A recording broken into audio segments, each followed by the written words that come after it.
Hello. For the rest of the week, your assignment is to read the short story Raymond's Run on CommonLit. I'm having you create an account on CommonLit because it has some additional features you can use to help you instead of just reading a PDF of the story. This is in teacher's view, but it should be similar to what it looks like for you. On Canvas, you should have clicked on the link that takes you to CommonLit and then entered the code that I gave you on Canvas to sign up for the class and then click on this assignment. And so we're reading Raymond's Run.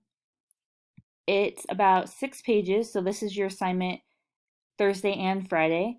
But the features that it has for you is as you read, there are some guided reading questions. And I think for you it will show up automatically. But when you get to those guided questions, it'll have this little symbol like Q1 or Q2, and then the question will pop up over here. And that's just to help you understand the story as you read. You'll also see numbers next to some words. If you click on those, it will define the word for you. So it does that for some words or phrases, like you see in textbooks. Then if you would like it to read the story to you, up here there's this read aloud option. If you click on it, then you have a play and stop button. By Tony Kate Bombara, 1992.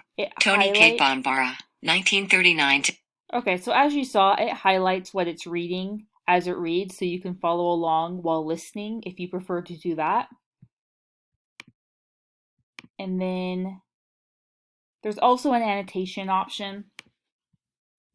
So as you read, pay attention to Squeaky's relationship with her brother. So how do his actions change kind of the course of the story at the end?